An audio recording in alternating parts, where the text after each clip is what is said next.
welcome to the 87th annual meeting of People's Energy Cooperative. My name is Gwen Stevens, and I'm the Director of Cooperative Relations.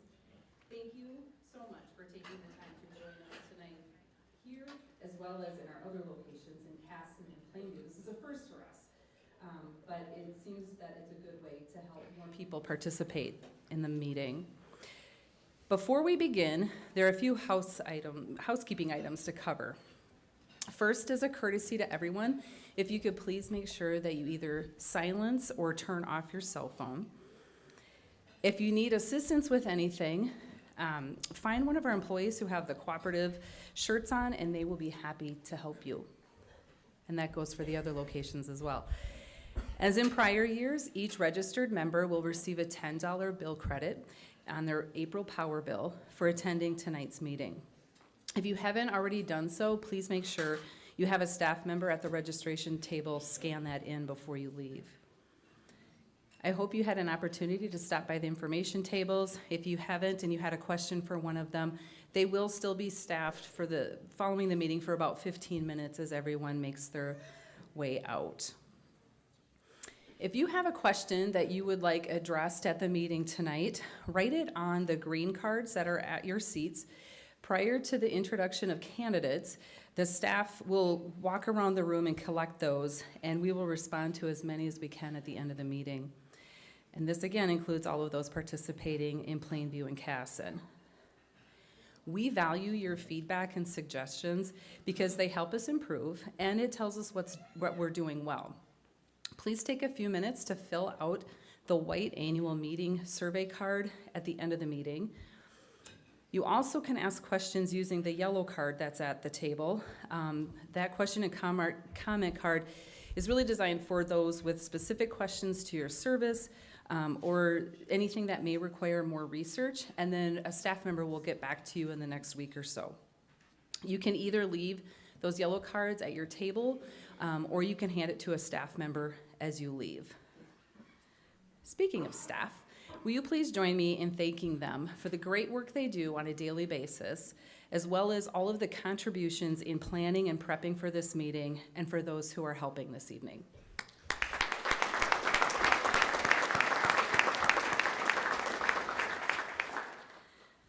The 2024 annual meeting of Darylyn Power Cooperative is being held on Wednesday, June 5th at the La Crosse Center in La Crosse, Wisconsin.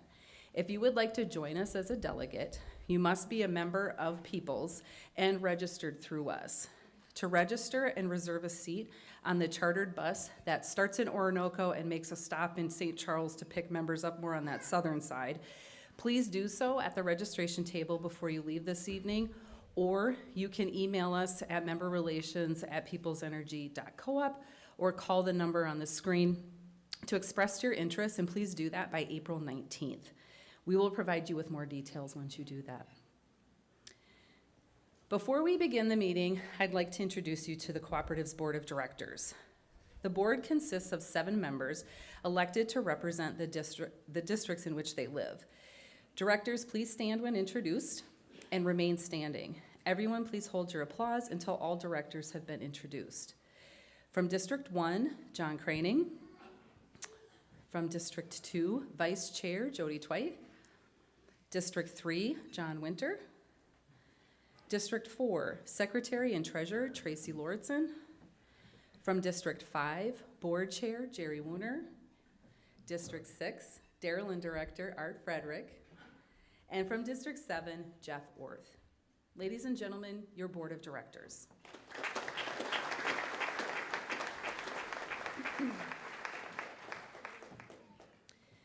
One last thing before we begin.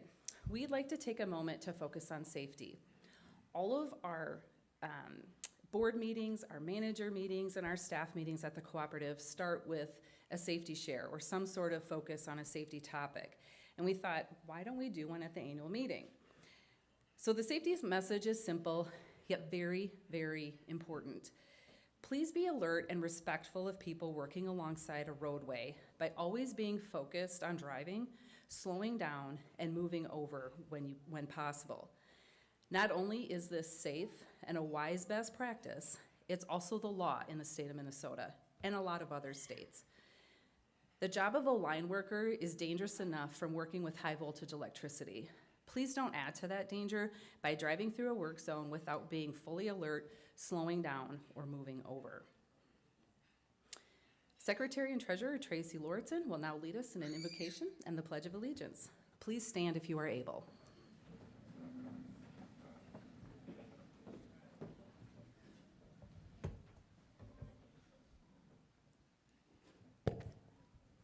I'm a little shorter than Gwen.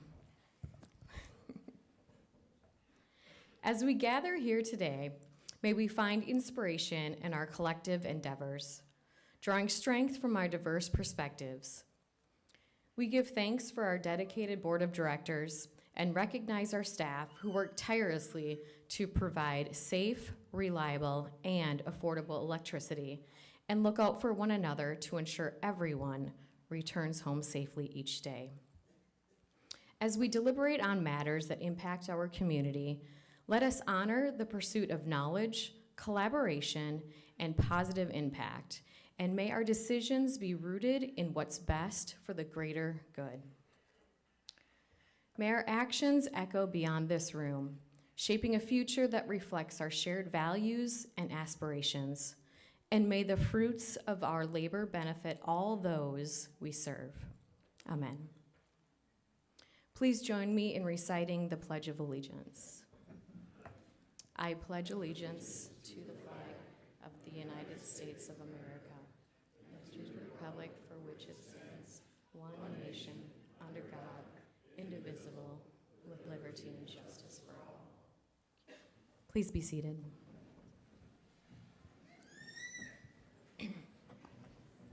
At this time, Board Chair Jerry Wooner will officially open the meeting. Mr. Wooner? Good evening and welcome. I've been informed that the attendance tonight is sufficient to constitute a quorum and to transact any business becoming before this membership. Therefore, I officially call this meeting to order. On the screen, you will see the agenda, which is also published in the annual report. Well, it should be on the screen. If you haven't saw it, it should be in the annual report. So therefore, I need a motion and a second to accept the agenda as published. Got a motion? Need a second? Got a second. Thank you. All those in favor say aye. Aye. Opposed? Motion passes. Thank you. Tracy will now give the secretary's report and request approval for the 2023 annual meeting minutes. Thank you, Chair. All members were mailed a notice of the annual meeting in the annual report, which was mailed earlier this month. Notice was also given in the director ballot that was mailed last week of February.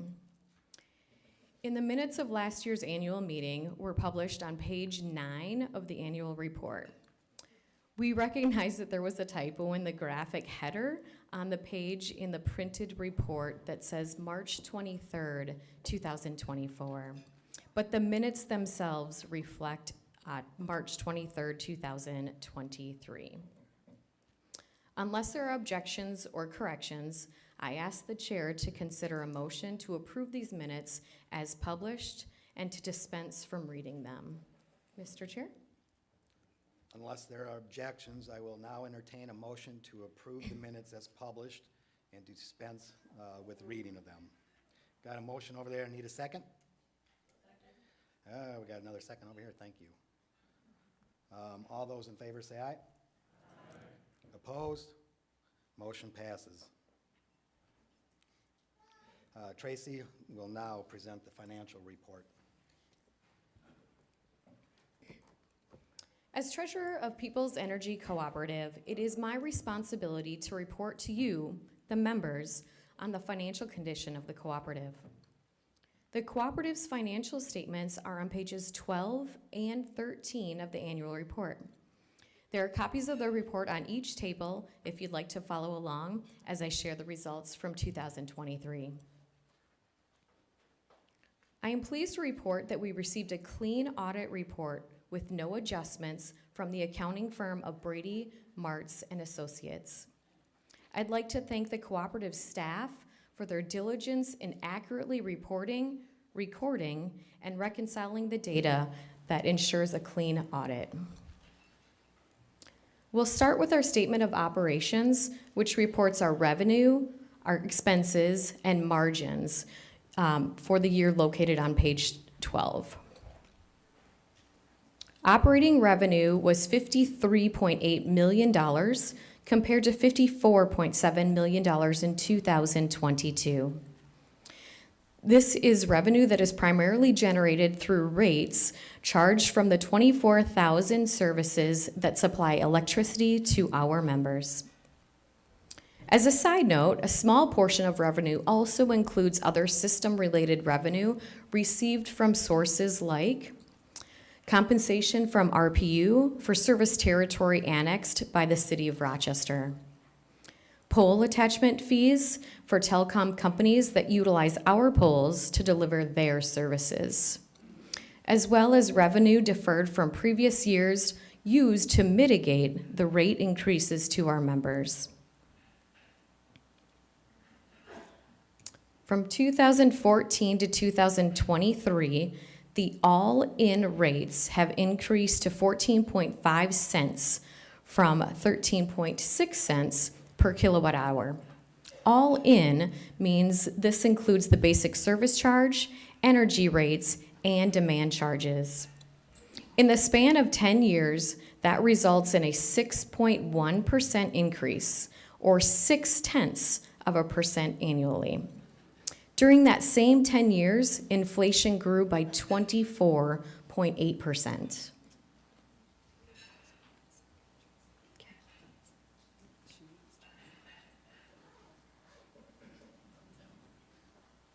We're letting the slide catch up.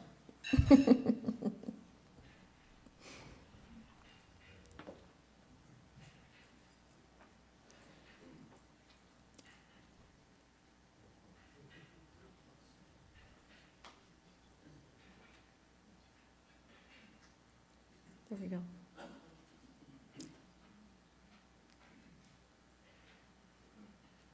Is that right? I can't see from here. Okay. Should I continue? I'll resume. Thank you for the little hiccup there and the pause. All right. As a not-for-profit, we're always monitoring costs and the financial stability of the organization to ensure we are collecting enough revenue to deliver on our mission of affordable, reliable electricity. Our most recent rate study, along with the 2024 work plan and budget, indicated the need for an overall rate increase of 4% to meet revenue requirements. For most of our residential members, you may see an overall bill increase around $5 per month.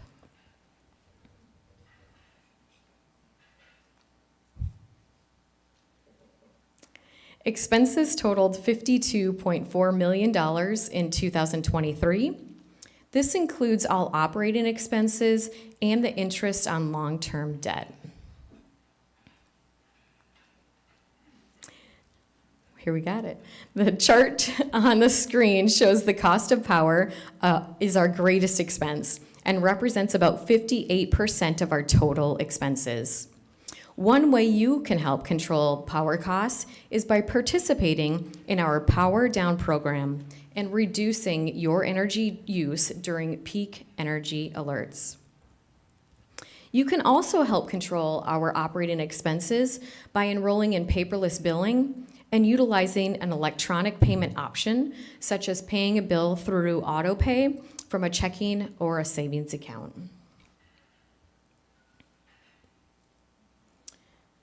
The cost of purchased power last year remained flat compared to 2022. As I stated, purchased power is our largest expense and represents about 58 cents of every dollar we take in. The overall cost of purchased power in cents per kilowatt hour was 8.3 cents in 2023. This was up 2% from 2022, when it was 8.1 cents. In 2024, we are projecting power costs from Dairyland Power Cooperative, our primary power provider, to remain relatively flat. Excluding the cost of purchased power, total expenses increased by $792,000, or 3.8% over 2022. We continue to experience rising costs within services and material, which increased our costs in 2023. This graph includes inflation rates, and as you can see, 2021 and 2022 had the largest inflation rate increases in nearly 40 years.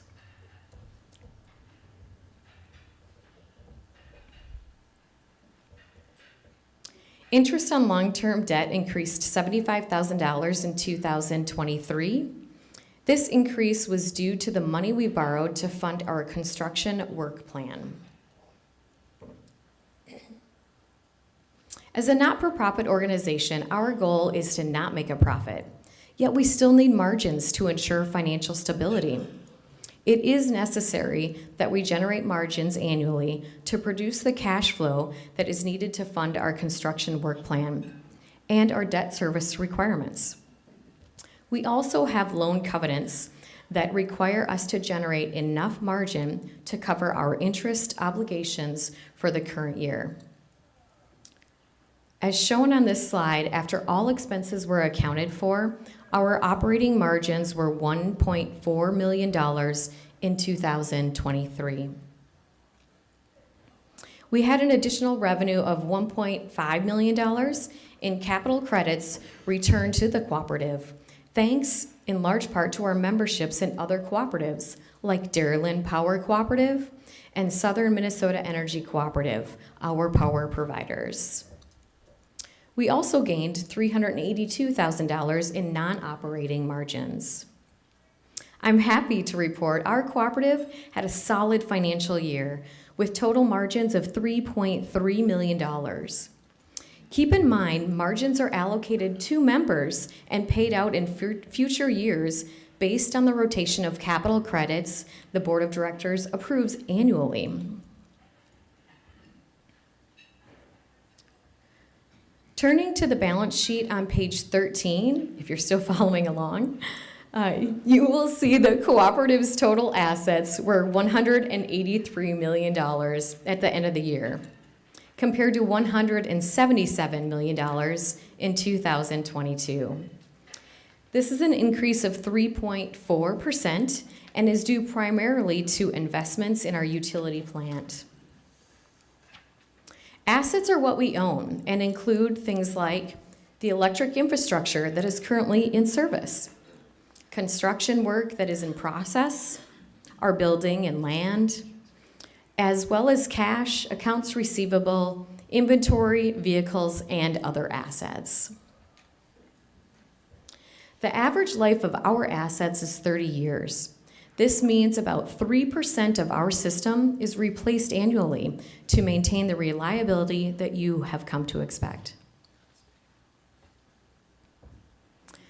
Liabilities are what we owe and include things like long-term debt, notes payable, and accounts payable. Our liabilities total $115 million. The most significant liability is our long-term debt, which totals $100 million and is $6.5 million more than last year. Equity measures the net worth of the cooperative, and our total member equity was $68.3 million, which is just over 37% of our total assets. The equity ratio is important to us and is used by our lenders to measure our creditworthiness. Your board of directors has set a goal to maintain equity within a range of 35 to 45%, with the optimal equity level being 40%. I'm pleased to report that the cooperative returned $1.4 million in capital credits in the form of a bill credit or a check to our members during the year. Capital credits are member equity, your ownership in the cooperative, and represent a fundamental difference that sets cooperatives apart from other utility businesses in the business models. As I stated earlier, we exist to serve members, not make a profit. As you can see, our cooperative is in sound financial condition. Mr. Chair, this concludes my report. Thank you, Tracy, for the financial report. In last month's newsletter, Mike talked about how, as a member-owned organization, we are in partnership with the people and communities we serve. He encouraged you, our members, to take advantage of the opportunity to engage in some way with the cooperative. So I'm happy you're here tonight. I know there is a lot competing for our time and attention these days, so the board, staff, and I appreciate that you invested your time with us this evening. While the annual meeting is required by state statute, it also supports the cooperative principle of education, training, and information. It is an excellent way to learn more about the cooperative, gain confidence in our financial strength, meet with fellow members, and ask questions. We also give you the opportunity to provide feedback on how we can do better at future meetings. Tonight we're asking you to complete a survey that will help us with our strategic planning efforts later this year. We'd appreciate you taking the time to complete that survey so we can gain insight from engaged members and your voice can be heard. One of the agenda items for this meeting is announcing the results of the director election, which we will do later. Jody, I'm pretty sure that you're dying to know if you got a vote or not. So to put your mind at ease, you got my vote. On a more serious note, you may or may not know the nominating committee nominated a gentleman from District 2 that later had to pull his name from the ballot because of an unforeseen circumstance that would have limited his ability to effectively serve on the board. It's great that we have members who are not only willing to step up and be considered for election, but also with the intent of being engaged and productive contributors. Cooperative elections are democracy at its best. You, as a member of the cooperative, have the opportunity to elect who you want to represent you on the board. You also have the opportunity to talk with board members about what you like or what you don't like about the cooperative at events like this, or by simply giving them a call because your voice matters here. If you want even greater influence on who serves on the board of directors, you can serve on the nominating committee. This group seeks out and vets potential board candidates to ensure they are eligible to run, have suitable leadership qualities, believe in the cooperative principles, and have the time and level of commitment to prepare for and be an active participant in board meetings. This committee gathers in the fall to start the process and makes their nominations in January. If you have experience vetting people such as hiring them, approving them for loans, or evaluating character, you could really help the cooperative out by serving on the nominating committee. These experiences are not required to serve, they're just helpful in the process. The nominating committee is appointed each year, so if you're interested in learning more or want to serve on the committee for the 2025 board elections, please let staff or a board member know, and more information will be shared with you.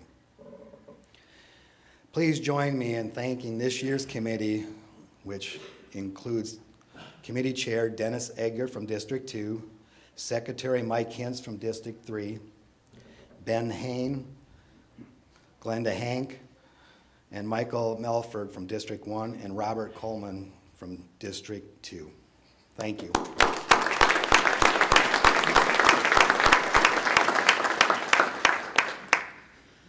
Another committee you can serve on that supports the cooperative is the Member Advisory Committee. Several MAC members are helping this evening at all 3 locations. We thank them for their willingness to serve as ambassadors of the cooperative above and beyond their role as a sounding board on topics and issues. This group meets 3 to 4 times a year and serves as a sounding board for the board of directors and staff. 2 of our current board members first served as MAC members before running for their seats on the board. It's a great way to get your feet wet and learn more about the cooperative and the electrical utility sector. And one more way for your voice to be heard. If serving on the board nominating committee or member advisory committee are more of a commitment than you're willing or able to make, there are still ways you can engage with the cooperative, support what we do, and have your voice heard. In April, we'll be conducting an online survey through NRECA Market Research that measures member satisfaction according to the American Consumer Satisfaction Index. This information is used to help guide our initiatives and strategic goals. Responses to this survey will help the board in developing the next strategic plan later this year. Members with email addresses will be randomly selected to participate in the survey, so please make sure that you have your current email address in our system. Another way to be an engaged member is to participate in the programs we offer. One of our board guidelines directs staff to implement programs that bring value to the membership and encourage members towards energy conservation, energy efficiency, and beneficial electrification. Energy conservation programs include our Power Down Voluntary Load Reduction Program, where members voluntarily reduce their energy used during times of peak demand. It also includes energy management programs like EV charging, dual fuel, and off-peak water heating. These all help shift load from peak times of use and therefore help reduce demand on the grid, ultimately helping reduce power costs and the need to build more sources of generation. Programs can also be as simple as rounding up your bill to the next dollar to help fund Operation Roundup, which helps support local charities, schools, and community programs like the Byron Robotics teams at the Kasson location, Elgin Millville Marching Band at the Plainview location, and Bundles of Love that is here in Rochester this evening. If you haven't done so, check out our website to learn more about programs available to you as a member. Another way to engage is simply by staying informed on topics important to the cooperative. We hope our monthly newsletters, along with our social media channels and member events, provide valuable information to you. We know that in today's 24/7 news cycle, it's easy to tune out other sources of information. So we are grateful when you choose to listen to us. The next event you can attend is our legislative forums that will be taking place this fall. Legislative forums allow state House and state Senate candidates to learn about our industry, what issues are important to us, and hear directly from members. It also helps members learn about the issues that are important to the cooperative and where candidates stand on those issues. No matter how you choose to engage with the cooperative, I simply hope that you do.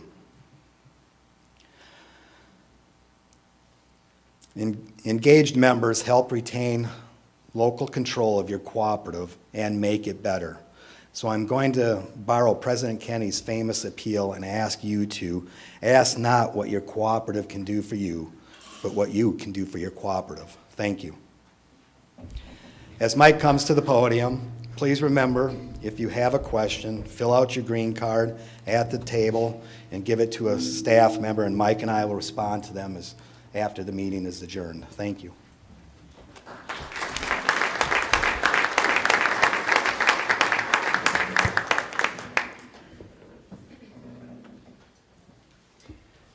Thank you, Jerry, and good evening, everyone. If you've been to enough of our events, you know we often talk about the difference between a rural electric cooperative and other forms of electric distribution utilities. But we don't often talk about what the cooperative difference means and why it matters. As you may know, the cooperative business model is unique and is used by organizations in a variety of industries. But no matter what product or service a cooperative provides, we all live by the 7 cooperative principles of open and voluntary membership, democratic member control, members' economic participation, autonomy and independence, education and training and information, cooperation among cooperatives, and concern for community. This evening, I'm going to focus on these 4 specifically, as I believe they're truly what sets cooperatives apart, especially electric cooperatives. The second principle is democratic member control, which states that cooperatives are democratic organizations controlled by their members who actively participate in setting policies and making decisions. A true democracy with local control, what could be better? Those who purchase electricity from the cooperative, which is all of you in the crowd, oversee the business. You do so through your board of directors, who are elected from the membership and are accountable to the membership. This local control also fosters transparency, which is a goal we strive for every day. At Peoples, our board is responsible for overall guidance of the cooperative and setting the strategic direction. They hire and manage the performance of yours truly, President and CEO, as well as retain the external financial auditing firm and our legal counsel. During their monthly meetings, they review and establish policies, monitor budgets, ensure the financial stability of the cooperative, as well as discuss a host of other topics. On an annual basis, they approve budgets, allocate margins and retire capital credits to members, and approve electric rates based on their rate philosophy. They also plan for the future by laying out our strategic direction in the form of a strategic plan every 3 years or so, which is a process that we are embarking on again this spring. At some cooperatives, each district votes for only the board candidate that represents their district. At Peoples, all board seats are elected by the entire membership. Each year, at least 2 board seats are up for election, and members have the opportunity to run for the seats that represents their district if they want. 2 of our 7 board members are up for election this year, and the winners will be announced in a few minutes. Democratic member control doesn't end with board elections. As Jerry mentioned, we have many opportunities, such as the Member Advisory Committee, the Nominating Committee, to continue to engage with the board and the cooperative throughout the year. To contrast, at other forms of electric utilities, consumers have very little control, very little or no control over who governs it. At an investor-owned utility, such as Xcel Energy, the board often doesn't live in the community being served, and they're accountable to the shareholders, whose main goal is to make a profit. At a municipality, consumers at least have the opportunity to elect the city council, which usually oversees the utility board, which is the case at Rochester Public Utilities.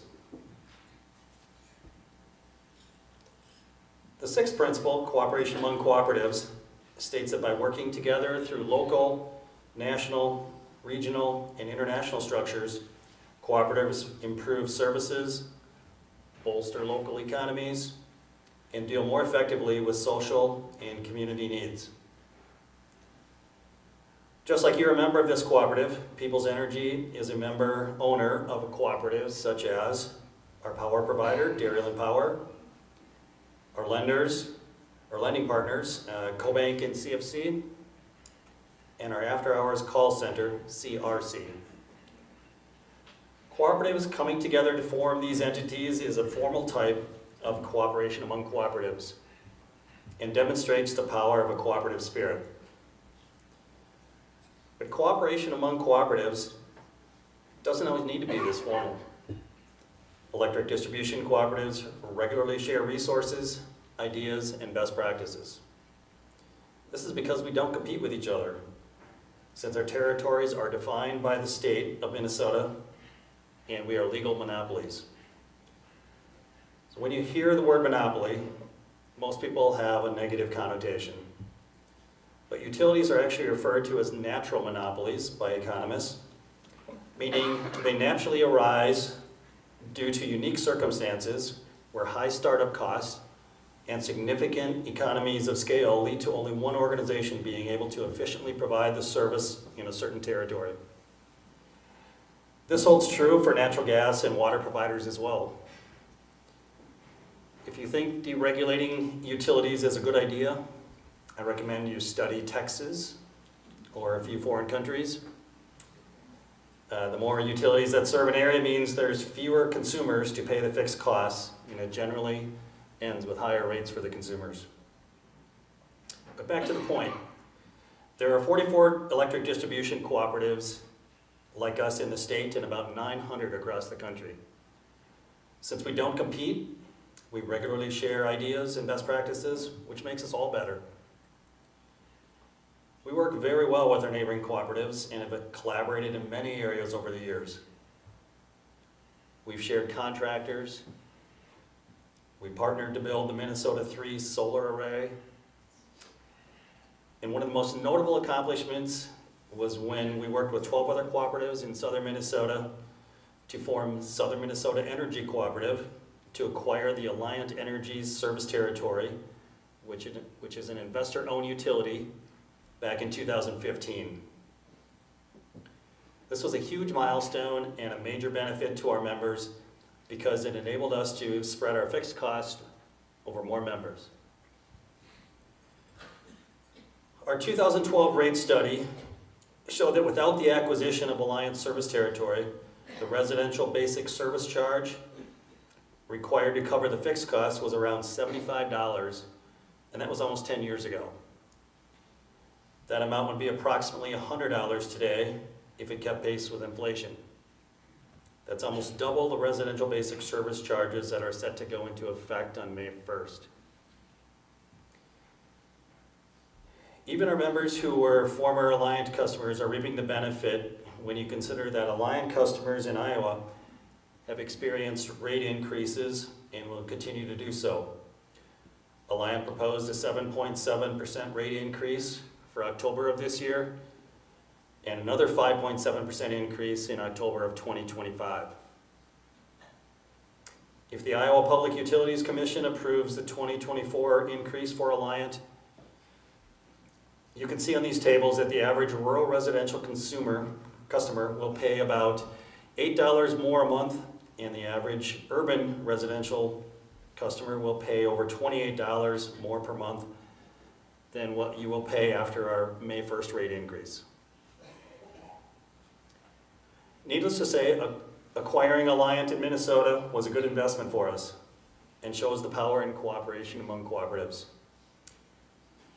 Because without us working together, the acquisition most likely would not have happened. Speaking of rates, paying your electric bill is the primary way members economically participate in the cooperative. The members' economic participation principle states that members contribute equitably to and democratically control the capital of their cooperative. Each month, your electric bill covers the cost of your electricity and the day-to-day operating costs and margins associated with maintaining a safe and reliable system. The margins over and above the costs are then returned to members as capital credits. As Tracy mentioned, that was about $1.4 million in 2023, and has totaled over $31 million over the lifetime of the cooperative. That means you, not a group of private investors, benefit from any margins produced by the cooperative. While I know no one likes rate increases, I hope you at least understand that we have to have them from time to time. The 2024 rate increase of 4% for the average member is a direct result of the increase in our fixed costs. As you read in the January newsletter, and you do read the newsletter, correct? Inflation has hit our industry supply chain harder than most, with supply prices ranging from 40% to 300% since the pandemic. These supplies are necessary to bring you reliable electricity, which I'm proud to say was near record levels of reliability for our cooperative this past year. My hope is that we'll continue to see inflation drop closer to the Federal Reserve's goal of 2%, and most indicators at this point are pointing that this inflation number is softening.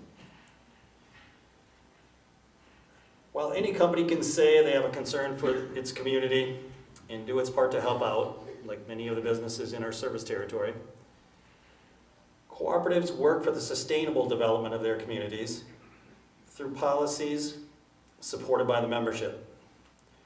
When the communities we serve are successful, the cooperative is successful and can, in turn, better serve its members. As I like to say, a rising tide lifts all boats. As a not-for-profit entity, we don't generate profits to directly donate hundreds of thousands of dollars to nonprofits or community organizations. But as a rural electric cooperative, we do have access to resources that enable us to capitalize on funds available from the federal government, other cooperatives that we're members of, unclaimed capital credits, and our members' generosity. I'll give you a few examples. We've taken advantage of grant and loan programs from the USDA to help local businesses launch and expand. Currently, we have over $700,000 lent to local businesses and over $600,000 available in a revolving loan fund to help businesses with gap financing. If you know of anyone starting a business or looking to expand that could use a little extra financial help, have them give us a call. Just like you receive capital credits from Peoples, we receive capital credits from cooperatives that we belong to that I mentioned before. As Tracy stated, revenue from these totaled $1.5 million in 2023. These cooperatives also live out the concern for community principle and have granted money to some of our local charitable organizations on our behalf. As you may recall from our newsletter each spring, the one you read each month, right? We are able to offer scholarships to graduating seniors through unclaimed capital credits that are returned to the cooperative. This usually totals about $30,000 a year. Applications for this year's scholarships are due on Friday, March 29th, so please let students know it's not too late. Through our billing system, we can round up members' bills to the next dollar and collect the difference for our Operation Roundup grant program.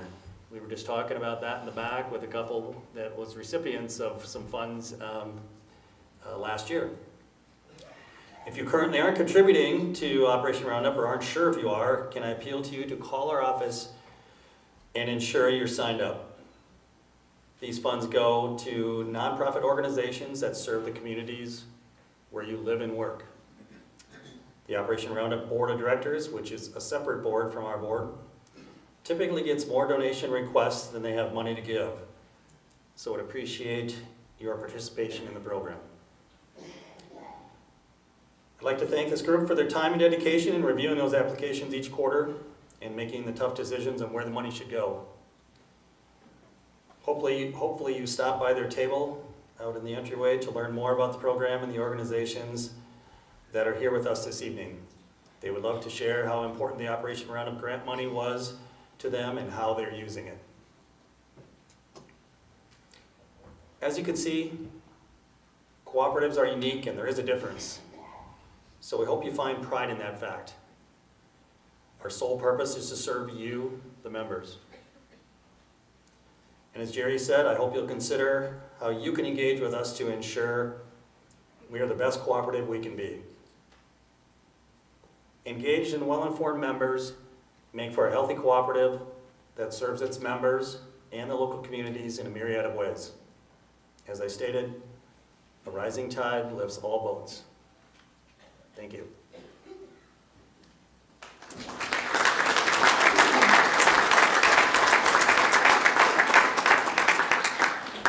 So before I turn it over to Dave to announce the results of the election, I'd like to remind you to give your green question cards to employees in the room. I also want to recognize some employees who have had significant milestone anniversaries in the past year. The first is our controller, Geneva Dieters, who celebrated 20 years of service in February last year. Hi, Geneva, back in the corner. Geneva is helping here at the event center tonight.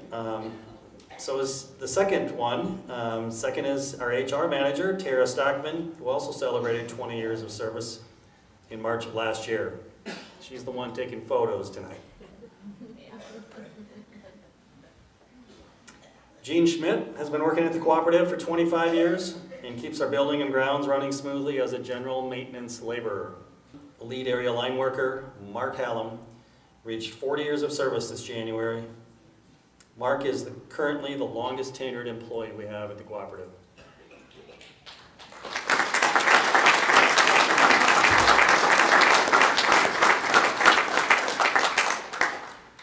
So to introduce this year's candidates and announce the results of the election, please welcome Dave Peterson from the law firm of Dunlap and Seeger. Dave? Good evening. You received information about each of the board candidates in your ballot packet. The candidates for the 2024 election are, from District 2, incumbent Jody Twite. I don't know if we're doing the pictures. We are. Okay. Okay, there we go. There's Jody. And from District 4, candidates were incumbent Tracy Lauritsen and Eugene Brent McNallen. Thank you to these three people for stepping forward to run for a seat on the board of directors.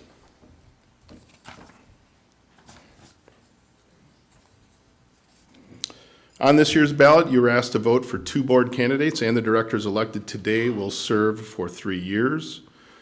The members who have been elected to serve on the board of directors are District 2, Jody Twite, and District 4, Tracy Lauritsen.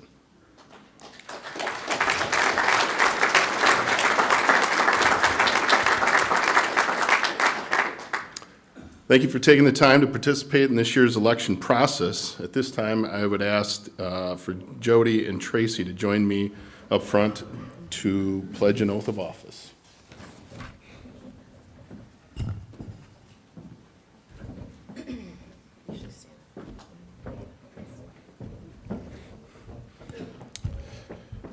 Please raise your right hand.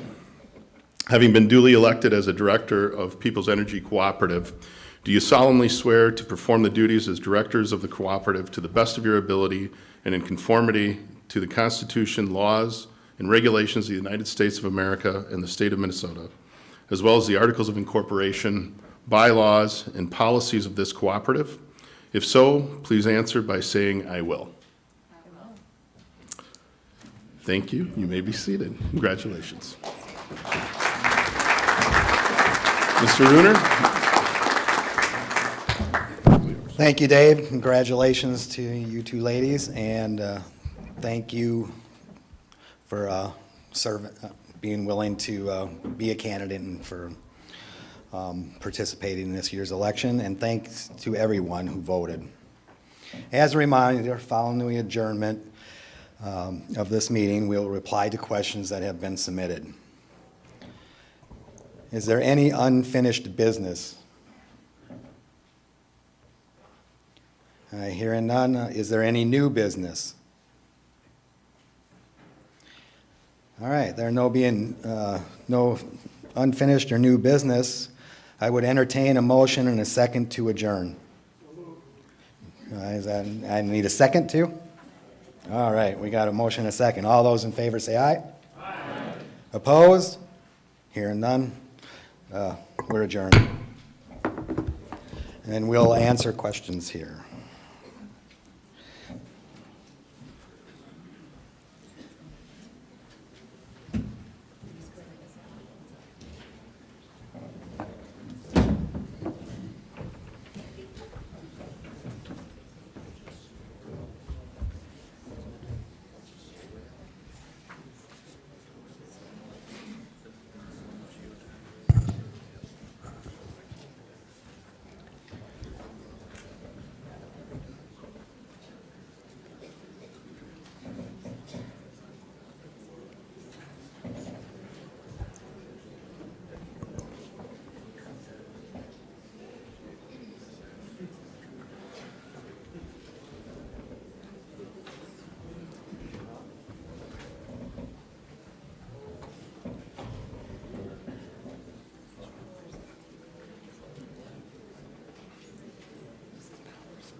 While you're waiting, I'll do a little dance for you.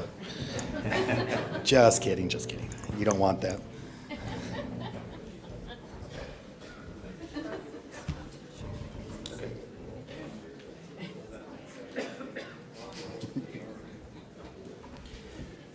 Okay, I've got one here from James out in the crowd. What was the primary cause for the $4 million increase in long-term debt? So as a cooperative, we borrow money to fund our rebuild of our facilities. And the reason we do that, we borrow with long-term debt. So that's the main reason for the increase in the long-term debt, is to rebuild facilities and to put in new facilities. We do that because we don't want the current ratepayers today, if we paid in cash, the current ratepayers today would be footing the bill for infrastructure that's going to be out in the field for 30 years. And we figure that wouldn't be fair, so most cooperatives do borrow money to put in their infrastructure, and hence the increase in our long-term debt. I got one here. Okay.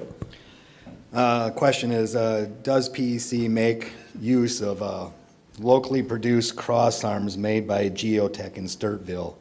And the answer to that is yes. The cooperative tries everything it can to use locally if feasible. Okay, I'm looking at my computer.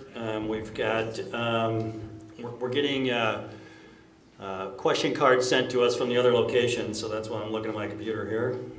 We've got one from Larry. He is, I believe, in Kasson tonight.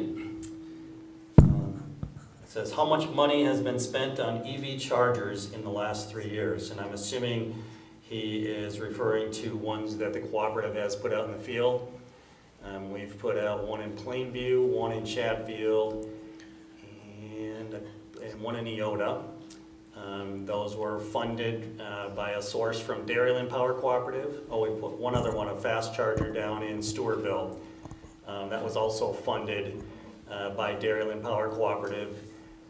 We're part of a larger group of electric cooperatives that is trying to get chargers out in the rural economy, or rural areas, so that we can give people the confidence that they can get from point A to point B. But I've been driving an electric car for a number of years, and I can tell you that most days I leave my house with 350-mile charge because I charge at home, and charging infrastructure out in the rural areas is not as critical as some people may think it needs to be. There's also fast charging along most interstate routes, and you can stop for 10 minutes and get 100 miles of charge. Okay, do you have one over there, Jerry? No?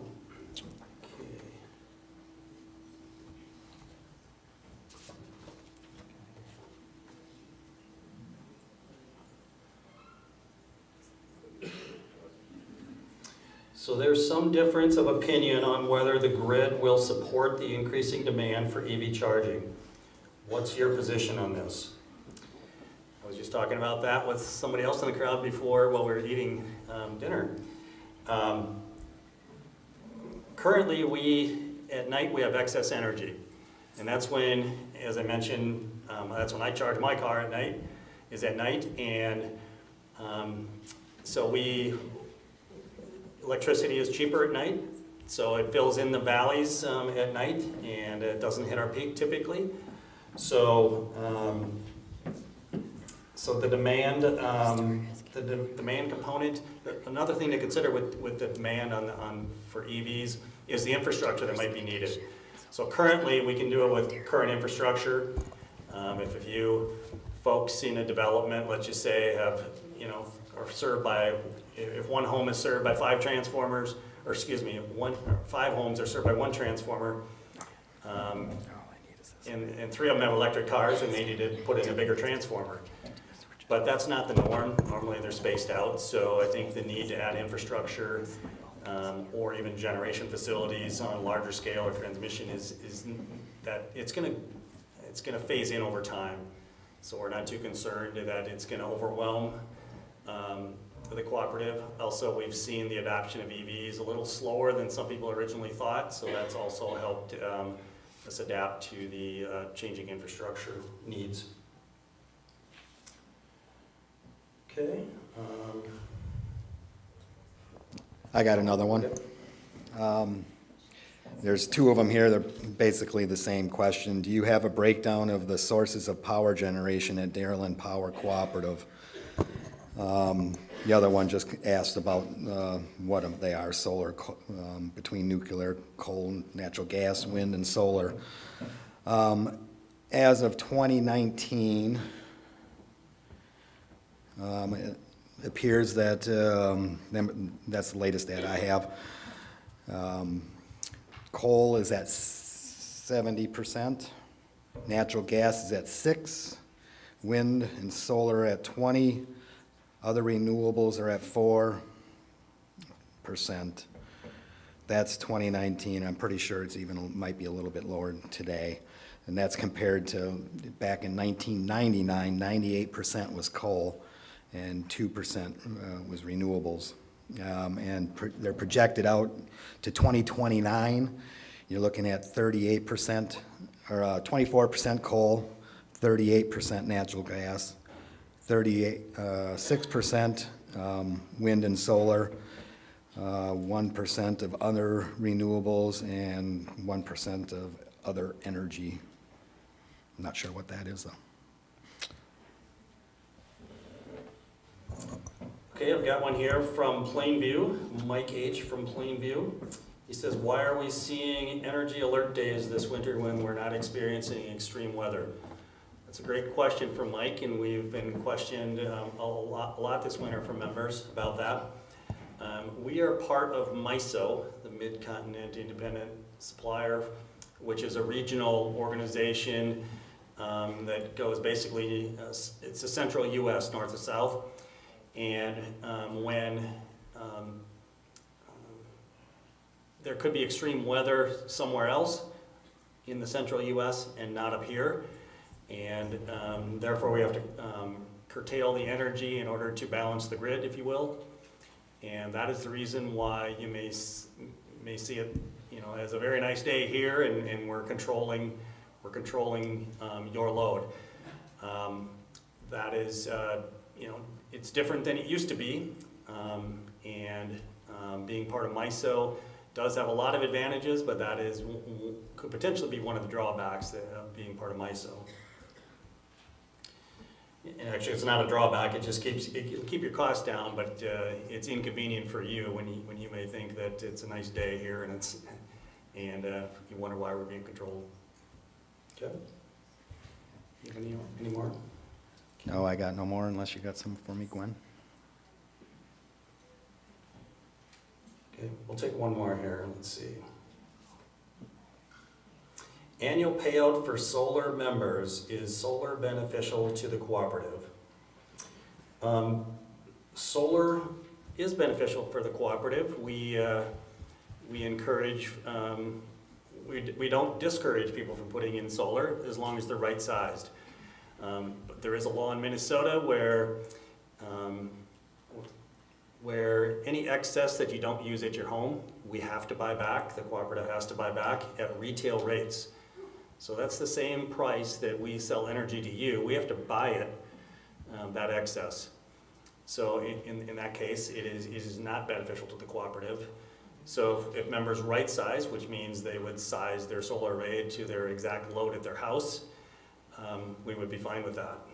We collect our fixed costs through our fixed charge, and therefore if we lose the energy sales, it doesn't affect the cooperative immensely to any degree. So if you want to put in solar, we ask that you please right size it. We do have a rebate for that. Solar Sense rebate. If you right size it, we will give you some money up front to do that. Okay. So, what time is it? 7 o'clock?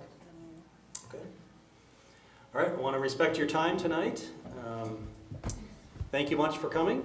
We appreciate it. And drive safely.